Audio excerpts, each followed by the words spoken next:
right, good evening, everyone. We'll have people queuing up, getting in here still this evening, but welcome to Building Bridges for Arts Education. I'm Jared Hartzler, the Executive Director of the Ohio Alliance for Arts Education. Sorry about that. And it's my pleasure to welcome all of you to this evening's session on funding the arts, supporting the arts with federal funds. A couple housekeeping notes. Microphones were muted for everyone upon entry. Please keep them muted to reduce distractions for other participants. Please respect all participants by not disturbing the meeting with annotations, sounds, or images. We reserve the right to remove anyone if necessary. We are recording the session, so it will ultimately be available on the Ohio Alliance for Arts Education YouTube channel. There'll be a question and answer session following the presentation. Also, please feel free to use the chat function to ask questions about today's topic during the presentation. Helen Buck-Pavlik from the Ohio Department of Education and Workforce, and I will monitor the chat and interject if we think it's appropriate or save them for the end. I want to thank the partners that make all of these sessions possible. Those are our statewide organizations that include Ohio Dance, the Ohio Music Education Association, the Ohio Art Education Association, the Ohio Arts Council, the Ohio Alliance for Arts Education, and of course, the Ohio Department of Education and Workforce. With that, I will now turn it to Helen Buck-Pavlik, who will introduce this evening's speaker. Helen, thank you and welcome. Thank you, Jared, and welcome everyone. Thank you so much for being with us tonight or for watching this recording later. For those of us that are here, if you'd be so kind as to drop your name and your organization in the chat, just so we kind of have an idea about who's with us today, that would be really great. And while you do that, I'm just really excited to introduce our guest today. Lisa is fantastic. She is with the Department of Education and Workforce in the Office of Federal Programs, and she is our Title IV-A coordinator, which is a program that's very near and dear to my heart. So, but she's going to talk about a lot of different federal fund options to support the arts. So let's all welcome Lisa. Hi, everybody. Good evening. Thanks so much for having me.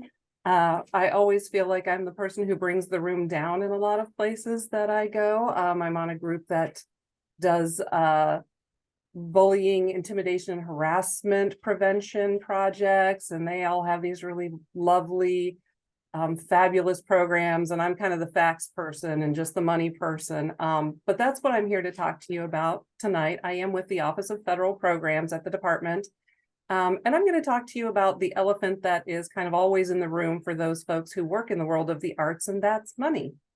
Specifically, we're going to talk about ways to use federal funds to support arts programs. I am sure I do not have to convince this group that the arts are important and that they provide countless benefits to students. But I'd like to start by sharing a few kind of arts impact areas that tie directly to the current challenges schools and students are facing in Ohio, and that the state is really working to address. And those areas are student wellness and workforce readiness. So there was this recent article in the Morning Journal that talked about a ceramics class that was added at Amherst High School. And I pulled a couple of quotes from this article that illustrate some of the impacts from this class. First, a student talked about how ceramics class lets her ideas run without the stress of tests. And I'm sure you've all heard about the skyrocketing rates of anxiety and depression among kids today, and maybe you have students or know kids who are dealing with some of this. And we all like to blame the other kids, right? It's the bullying and the social media pressures, but that's really not what the kids are reporting right now. Some of the top sources of stress that have been reported in several recent studies for middle and high school students have been pressures related to grades, testing, the extracurricular activities they do, college admissions, pressures, careers.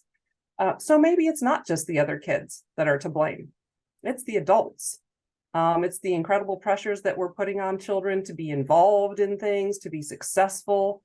And arts classes can really be a refuge in the school day from some of those pressures. It's a place where maybe there are no right answers that they have to get. Maybe mistakes could be celebrated, and arts classes can be a place for these kids to de-stress. Second, the teacher mentioned the importance of students working with their hands. It seems like a simple concept, but occupational therapists have been sounding the alarm for years about how children's lack of free creative play, time outdoors, is impacting their development and how that impacts their ability to learn and even perform basic normal kid tasks like sitting in a chair and using a pencil. The arts can offer an opportunity to develop those large and fine motor skills that are needed for life, for school, of course, and then eventually for many of the modern careers, such as advanced manufacturing, like the big Intel plant that's coming to Ohio. So how can we make sure that every student has access to arts education? One way is to support those programs with federal funds. School districts, community schools, and even non-public schools have access to several different entitlement grants that can be used to support the arts. Of course, as with all government funding, there are going to be limitations and requirements, and I'm going to cover those first. When a local education agency or an LEA uses federal funds, they have to be sure that the programs that they use them for are aligned to the intent and purpose of the grant that they're using, and that those are supplemental. So each grant is intended to address a specific purpose. So those purposes are outlined in the law, and spending under the grant must align with that purpose. So the purpose of Title I is to ensure that all children meet challenging state academic standards. Title II supports teaching staff and school leaders to become more effective. Title III is designed to improve the language skills of English language learners. LEAs can use Title IV to improve programs in 3 different areas: well-rounded education, student health and safety, and the use of technology to improve academic achievement. And then Title V supports rural districts in all of these areas. In federal programs, we like to use a cake analogy, mostly probably because we like to talk about cake, because we eat a lot in that office. We really do. To talk about the requirement to supplement but not supplant. District general funds must pay for the cake. That's the basic educational program that's required for all students. Your major federal entitlement grants like Title I and Title II are the icing on that cake. And then you have programs like Title III that are more like the sprinkles or decorations on the cake. For Title I funds to be considered supplemental, the district must have a methodology that ensures that state and local funds are distributed in a Title I neutral way. What that actually means is that the district has to give the same cake to all their schools. And then they can use their Title I funds to provide additional services to students in buildings that are supported with Title I. All the other federal grants use a different standard to determine if programs are supplemental. Districts generally cannot use these grants to implement something specifically required by law or to fund a program that was funded with general funds in the previous year or for some groups of students. So that means that although you can use federal funds to pay for a lot of arts programs, you could not, for instance, decide to pay your existing art teacher who's been getting paid through your general funds with federal funds the next year so that you can free up her salary for a reading program or something like that. Because meeting requirements explicitly spelled out in Ohio law would not be considered supplemental, it's actually kind of helpful that Ohio doesn't have a lot of explicit requirements in the law related to arts classes. An example of a limitation might be that you could not pay for an arts teacher to ensure that your high school can offer the 2 semesters of fine arts classes that are required for graduation. I've linked the related laws in those areas to this slide, so you have those there for your reference. Now, I'm not sure if any of you or how many of you may have heard of the EdSteps process, but it's how schools and districts assess their needs and then develop a plan to meet those needs and then align their available state and federal resources or funds to support that plan. The whole process is completed every 3 years in the EdSteps system. But it can be updated at any time throughout those 3 years. The best way for arts folks to ensure that arts are included in a school or district planning process is to be part of that process. Each district is assigned to a cohort. So there are 3 cohorts, And you're going to want to find out if you're working with a district or if you teach in a district, which cohort your district is part of and when their needs assessment and 3-year plan will happen. This year, cohort 1 districts are completing their 3-year plan. Next, you want to make sure that you are part of those needs and planning teams. TBTs typically do work on the building planning process, but they may not think to include the arts educators in that team. When they're looking for strategies and data to put in that needs assessment and as part of that process, you can supply facts about arts. I am sure Helen can provide volumes of data, because I've seen what she has, on the benefits of incorporating arts education. Districts are also required to bring community partners to those teams. So you can advocate for that to include local arts programs, museums, and businesses that recruit for arts skills to bring that perspective into the conversation. Then you can use the information that you're hopefully going to learn from today to show how federal funds could support the inclusion of arts as a strategy in your plans. To make sure you're well informed about some of those possible uses for each of these funds, we're going to look at some examples of allowable uses for each of these grants.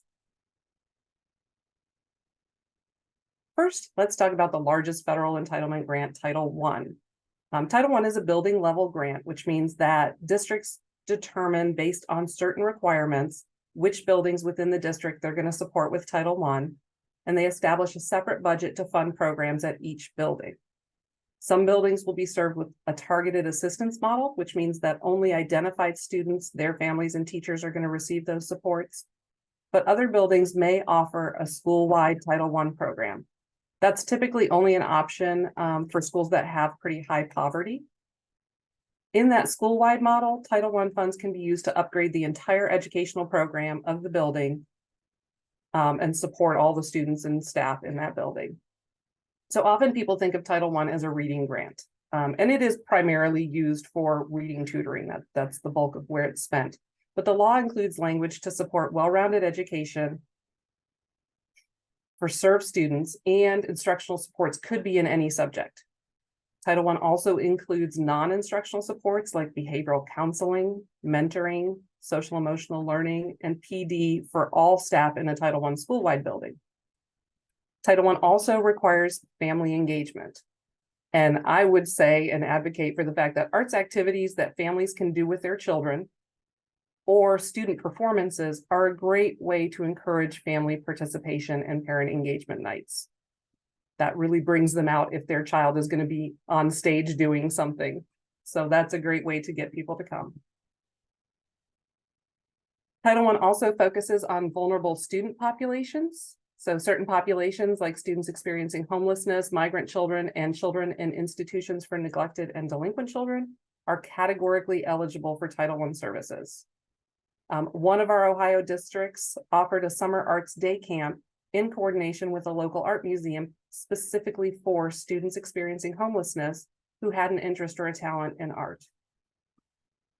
Title I is not specific to students with disabilities, but often due to their academic struggles, students with disabilities will participate in Title I programs. I'm not sure if any of you are Harry Potter fans. We're going to learn about my TV life here. Neville Longbottom was my favorite character in Harry Potter. He had trouble remembering things, and he was kind of a mess in most of his classes. And maybe of you know a Neville or have a Neville in your classes. But the thing about Neville was that he was excellent at herbology. It was his extraordinary knowledge of herbology that helped him to save Harry on several occasions. Sometimes classes like herbology that have a slower pace and allow students more hands-on learning and don't require quick thinking or a strong memory are places where vulnerable students can really find success. And the arts can provide that to those kids. While Title I is geared to supporting student success, Title II is geared to supporting staff success. Title II funds are most frequently used for staff professional development. There are some focus areas that are specifically highlighted, such as skills to teach vulnerable students. Title II also has several other uses, including programs to recruit and retain staff. Professional development for art, music, and PE teachers is allowable under Title II, as well as other grants. Mansfield City Schools realized that attending reading and math PD wasn't really meeting the professional development needs of this group of teachers, surprising. So they recently started sending their teachers, that group of teachers specifically, to a lot of PD. And they sent one of their strengths teachers to a PD where she learned how to fix instruments, which was excellent PD for her. And then it also provides a benefit to her program that has limited money for new instruments. They also paid a consultant, a professor from Bowling Green State University, to provide professional development to PE teachers across all the grade levels. So sometimes bringing in a trainer for district-wide PD can be more affordable than sending staff out for training. Title III, many of the things that you would think of doing for a student who's learning English are actually covered by civil rights law and would be considered part of the required cake. The 3 required spending areas of Title III are the sprinkles on that cake. Arts is actually a great avenue for students to communicate who may not have all the words that they need yet. And it can be a place for them to make friends and find connections. Learning songs or memorizing scripts for a play are a great way to help students develop language skills. I actually have it on good authority from my daughter who's obsessed, that RM from the K-pop band BTS, who's a fan, BTS, he learned English on his own by watching old episodes of Friends. And he speaks, I've seen him talk, he speaks perfect English with only a slight Joey Tribbiani accent. Just a little. Visual arts, where communication doesn't even require words, can also give ELL students a place to shine, or at least to de-stress from the pressure of constantly working in a foreign language. Any teacher who works with English learner students can benefit from Title III funded PD. The professional development can be provided to any teacher who has ELs in their classroom to help them teach those students more effectively. And again, Title III family and community participation programs could also include the arts as a way for the families of those English learner students to participate without language being so central to the activity. Title IV, my grant, which I think is the best, I'm a little biased. The Student Supports and Academic Enrichment Grant was actually a response to the narrowing of curriculum that occurred during No Child Left Behind. And I'm sure some of you, if you've been in arts and teaching for a while, are familiar with some of how this happened. But with its focus on high stakes testing and language arts and math, a lot of other subjects were being pushed to the margins, and in some cases, or for some students, were eliminated. Title IV not only addresses the need for money, but also helps with time. Like many of these grants, it can be used to support activities in after school or summer school programs. It also encourages coordination and partnership with other programs or agencies. Title IV has 3 different content areas, and if your district receives over $30,000 in Title IV-A, they have to spend at least 20% of that in well-rounded education. It's always great when the arts can be incorporated into other subjects to support student learning, but Title IV-A is the one grant that clearly supports arts for art's sake. The arts are specifically mentioned in multiple allowable activities under well-rounded education on their own or as part of STEAM or multidisciplinary programs. This means that Title IV-A can be used to pay for supplemental arts classes, programs, or activities. One of our districts is increasing equity by using some of their funds to provide after-school small group and individual music lessons for low-income band and orchestra students who can't afford private lessons. It not only improves their skills, but it also allows them the opportunity to join the local youth orchestras that require participants to take private lessons to be able to be part of those orchestras. Another way to expand arts opportunities and exposure for students is through field trips. Paying for educational field trips may be allowable if the field trip meets the purpose of the grant. Field trips should involve students in learning experiences that are difficult to duplicate in a classroom, and they must support academic programs. They can't just be for fun or entertainment, or the new one that keeps coming up is to reward students, like a PBIS reward. You can't do that with federal funds. You could do it with other funds. Lesson plans should include activities that prepare the students for the trip and follow-up activities that allow them to summarize, apply, and evaluate what they learned on the trip.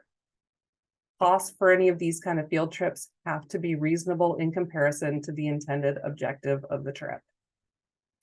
Mansfield City has partnered with the Mansfield Arts Center, and I visited them last year, so I have a lot of their cool stuff. They're doing a lot with arts right now. But they were working with the Mansfield Arts Center, and they were using Title IV to provide field trips to their high school art classes. During those trips, the students explore art in the museum, but they also work with staff there on glass projects that they couldn't do in their schools. And they're now working to sustain that program through some local grants. Arts could also be funded under the two other areas of Title IV grant. So student health and safety certainly can benefit from physical and emotional benefits that come from participation in the arts. Something like drama club or dance class is a place to get physical while expressing emotions and hopefully, again, finding that place to belong that's so important to keeping the kids engaged. The third content area of Title IV focuses on the effective use of technology. When arts programs can integrate technology, they can broaden the ability of their students to create and share their art while giving them some really marketable skills in this modern world. There's a lot of ways, again, that you could bring technology into the arts and fund it with Title IV. Art classes could offer a photography unit and teach Photoshop. Music classes can incorporate programs like GarageBand and cover concepts like sound recording and mixing. The AutoCAD program that your high school STEM classes use for architecture and engineering could be used by your theater program for set and costume design, or you could offer an interior design program as an after-school add-on. Media arts can be blended with health and safety programs also. So you could have your students creating public service announcement type videos about issues in your school, like the hazards of vaping, or ways to be kind to the other students as a way to address the health and safety concerns that are in your school. I would like to add a final note about integrating technology. These are kids, and they may know more about technology than we do. Certainly all the kids I know do, but they don't know as much about life. And art teachers can really help students protect themselves by showing them how to protect their art while sharing it online. I actually have a coworker whose son saw his high school art piece, which he posted online, used on a t-shirt on a popular website, and someone else was making quite a bit of money from his unprotected art. So if you're using that kind of technology and encouraging it, certainly help the kids with those finer points. If you're in a rural district that receives Title V, it can be used to support any of the allowable uses of the other grants. So these were just a few examples for each grant, certainly not an exhaustive list. There are spending guides for each grant that are available in the CCIP document library, which is our federal funding system. But I've linked those to these slides and anyone can access them so you can look at more options for what's allowable. One final funding source to consider, many local education agencies still have available stimulus funds under ARP ESSER and the EANS and Gear 2 programs for non-public schools. These funds are in their final year, so they really need to be spent down. And because these grants don't have the supplement, not supplant limitations of the other grants, they're a little more flexible. So I've linked guidance here that describes ways that you can support fine arts programs with these funds. As districts are working to catch students up from the pandemic, many are doing after school and summer programs funded with these stimulus funds. A great way to keep students engaged in attending those programs is by integrating the arts. Because arts teachers are less likely to have been tapped for these programs over the past 3 years, unless they're one of my districts, and I've already said, do you want the kids to show up for reading and math class? Let's do some dancing in the middle of it. But they may not have been tapped for these, and the other teachers are a little tired. So the arts teachers might be willing to commit a little extra time in the evening or in the summer to do these things. Obviously, some of you are here tonight, so that's great. Beyond that, programs like Title IV also encourage coordination with existing programs and partnerships in the community that would allow you to bring in local artists or work with community-based programs like art museums or theater and dance companies. And this can take some of the burden off of teachers who are already stretched pretty thin after the past few years. to support these programs. There are a few other ways we can look at incorporating the arts into your school or district's plans and funding these projects. Title IV allows arts to stand alone, but it also mentions multidisciplinary programs. And there's a lot of ways you can integrate the arts into the learning students are doing in other subjects. Arts and sciences is a great example. See, back to my TV life. My favorite character from the TV show Bones was Angela, who was a professional artist, and she used her art skills to recreate faces to identify murder victims. We have several schools around Ohio that are using the attraction of crime scene science to engage students in STEM. And who better to create those crime scenes than artists and actors? In another Ohio school, students are building guitars in their STEM class. A biology teacher had his students study the effects of climate change on an animal and its habitat. Then they drew, designed, and 3D printed new paws or beaks for the animals to show how their bodies would need to change to adapt to their changing climate. Social studies is another easy area to integrate with the arts. Schools are integrating art and history, creating elaborate dioramas of Revolutionary War battlefields. If you're teaching music from other cultures or time periods and learning about those times and places along with learning the music, it's another avenue for social studies integration. And I think theater, if it's done well, is really probably the greatest example of integration. There are so many ways that you can integrate theater into the learning goals of a school. The obvious is, starting with language arts, you learn skills like vocabulary and comprehension. Those are developed by reading and learning the script, and then having to understand the words you're reading and the meaning of those in a way that allows you to actually be able to act them out. You can read the words sometimes, but not understand them. If you're doing a play about it, you need to understand, so you're acting out the words correctly. If you choose a play about a historical event or study the history of the time period depicted in the play, theater can be social studies. Then there's the ever popular soft skills. You're tapping into emotions, you're working in teams, you're doing public speaking and memorization that are all necessary to succeed in the adult work world. And we are now the Department of Education and Workforce, so we are concerned about those skills. And of course, there's the arts. So many different arts are covered in theater.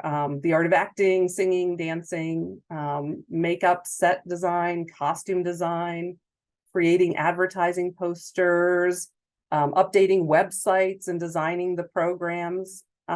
There's a million ways to integrate theater. One example, last year, Old Brooklyn Elementary participated in the Disney Musicals in Schools program in partnership with the Playhouse Square in Cleveland. That program is grant funded and requires an application, but the goal is sustainability. So Disney trained teaching artists actually work with the teachers to empower the school staff so that they can carry on the program in future years. When we talked about the program with the principal, she shared that, in addition to it just being an amazing opportunity for their kids, inner city, low income group of kids that really wouldn't have ever had this experience otherwise. One of their students who is a student with autism who often struggles in a variety of school activities and classes was really able to find a role in that and to be able to shine and have just a really big success, maybe for the first time in his academic career. So she was really excited about that program. Braiding is the concept of funding a single project from several funding sources. So for something like the Disney Musical in Schools program, a lot of the costs that first year are covered by the grant. But there are additional costs like stipends for staff to participate and learn from the teaching artists. Those costs could be funded by Title II. If there are EL students participating, supplemental supports for those students and their families could be funded from Title III. And then Title IV could fund things like costume supplies and transportation. So that's how you braid together a group of funds to pay for a program. This is just one example, but I'm sure you could think of some other things. Making school relevant by tying it to careers has been really successful for engaging the older students. Title IV can support high school students touring local businesses to explore some post-graduation options. Those visits can be combined with a media arts project where the students touring the business interview the staff to create a video for each visit. The video would detail the requirements to get the job, different jobs at the business, what those different jobs pay, and what the benefits are that they offer. And then they could share those videos with students in the juvenile detention facilities, which allows them to receive the information even though they couldn't participate in a field trip. It also means that Title I-D neglected and delinquent funding can be used. So Braiding leverages all your funding sources to allow the creation of a comprehensive program.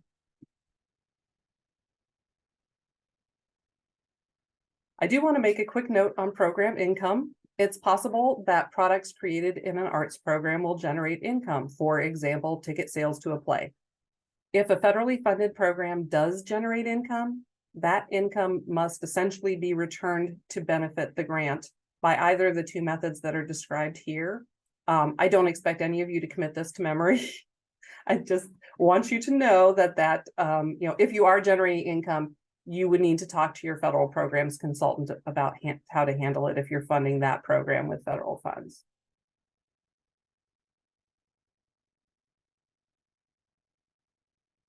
So hopefully, we're wrapping up here, and I've hopefully given you a few ideas about how you could support arts programs using federal funds. Now you just need to pick a program. Did your district stop elementary art or reduce the orchestra program to start in 6th grade instead of 5th? How could these funds be used to maybe bring back some of those programs or bring things like theater down to the elementary grades? Is your district dealing with health or safety issues? How can the arts support goals in this area? If your district wants more STEM, bring arts into STEM. If they're focusing on language arts, bring arts into ELA. I did read just this week about an Austintown school where the ELA teacher had her students read Balloons Over Broadway to learn about the history of the Macy's Parade, which actually has a tie-in to the Akron, Ohio history. And then they created small-scale floats. Once you picked your program, you want to break out the pieces of the program and see which funding source can most appropriately support each piece of the program. And as a federal programs consultant, that's a big piece of my job. So folks can contact their district consultant or me, and we can help you figure out how, which sources can pay for what things you want to do. And then finally, as with all federally funded programs, plan to evaluate the program. How are you going to measure its effectiveness? Maybe it's improved grades, but for these types of programs, better measures might be things like participation. School attendance. Are the kids coming to school more often because they have something they want to come for? Maybe surveys to measure the engagement and enjoyment of the participants. The key is to decide what your goal is for that program and then measure your success in accomplishing that goal. Over the past few years, I really think that the pendulum has swung in the direction of arts again. And I hope we can keep that momentum going. I would like to personally thank you for all that you do. My son was a twice exceptional student. They are notoriously frustrating kids to teach, and school was often pretty miserable for him because of that. But his arts teachers, like Mrs. Yoderwise, Mrs. Hill, and Ms. Hopton, never had a problem. He excelled in music, theater, and arts classes, and they let him shine. So for so many kids, I think, you could be the bright light in their day, and thank you for doing that for those kids. Does anyone have questions?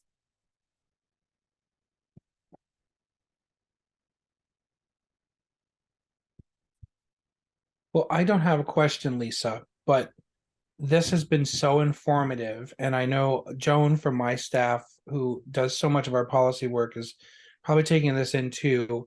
I think this just is one more thing for me personally and for our work, validating that all these funds should be supporting the arts. I mean, I think our next challenge always is helping the arts educators learn to go and talk to their administrators and go after the funding, right? And we definitely did a lot of work with the ARP ESSER funds, but knowing all of these too, I think is just, maybe Joan, I'll let you jump in if there's anything you think you'd share on this as well about our role, just getting more teachers to know that they can do this. Your presentation was so spot on with everything we do every day at the Alliance. That's wonderful. I had I guess he's now the federal programs person for his district, but he had been a teacher and then a building principal for years prior to that. And when I first talked with him and he was actually doing the federal programs budgeting for his district and starting in that role, he's asking all these questions like, well, can we do this? And is this money for anyone? And and I was like, how do you not know this? And he said, you know what? And he was actually pretty angry about it. He's like, I was a building principal and a teacher for all these years. And if I would have known this money was out here and could have been used for all these amazing things for my kids, like, I'm so frustrated that, these decisions were made outside of my world. And I could have told them, here's a better way to use them.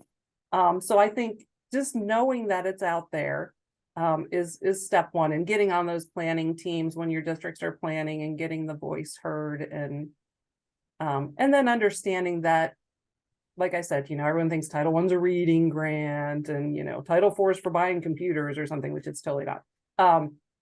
That really can help. And we can step in on those conversations anytime to help them understand what all their choices are. So, Jared, I do have a question.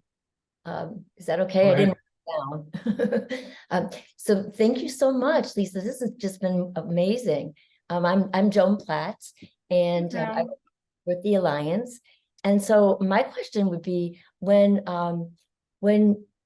do you go to the conferences like for BASA and OSBA?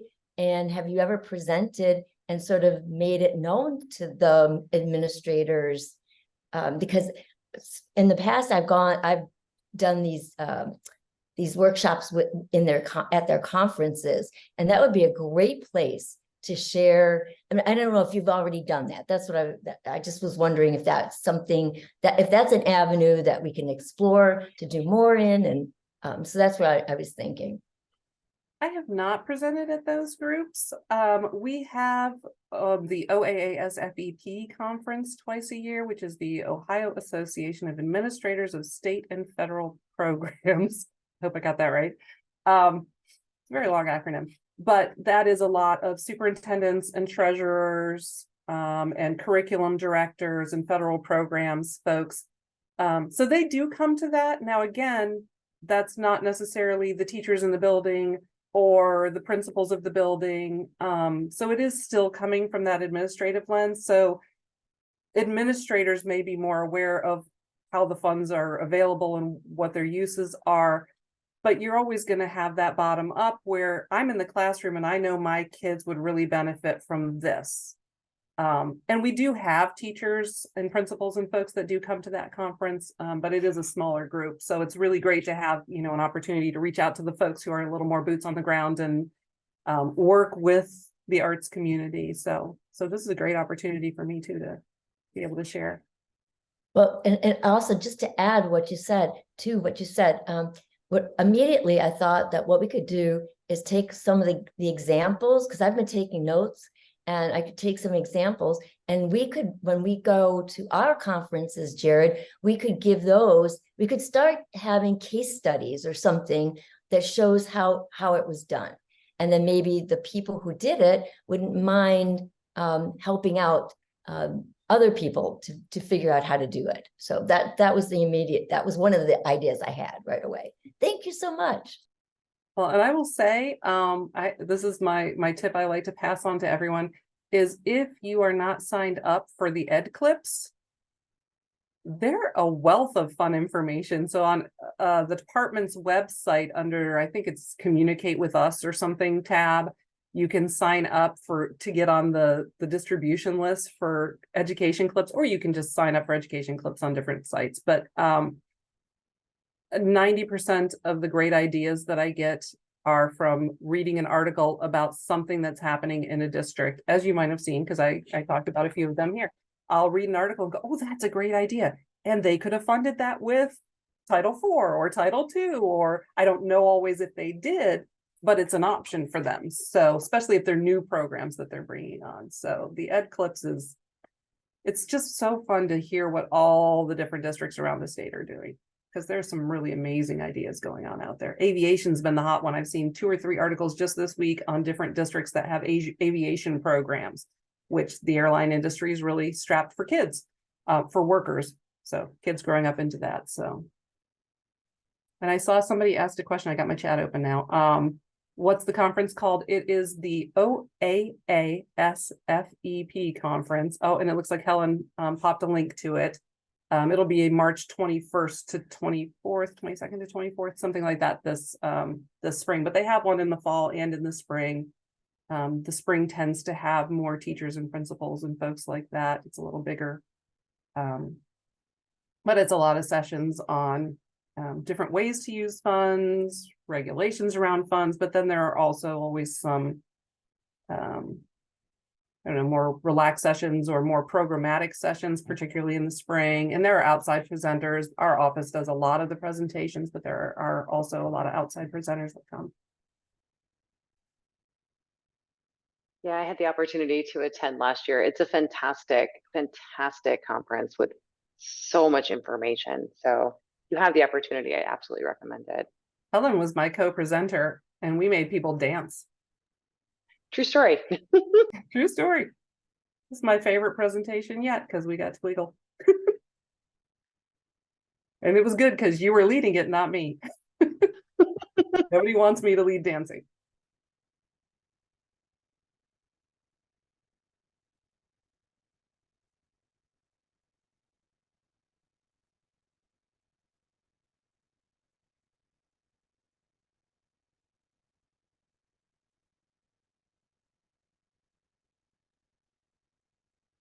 Jared, if you're talking, I think you're muted. I am totally muted. Thank you again, Lisa, for giving us all this information. Again, we've recorded this session, so it'll be available for a lot more people to, continue to be inspired by this and take these opportunities to their administrators. I think we've learned some ideas, as Joan just said, about professional development opportunities we can provide at the Alliance and in partnership with Helen and the Department of Education and Workforce. So again, just thank you so much. And thank you for everyone who attended. Helen posted the link for the professional development credits in the chat. So if you're here and need those, fill out that. And I bid you all a lovely evening. Thank you so much.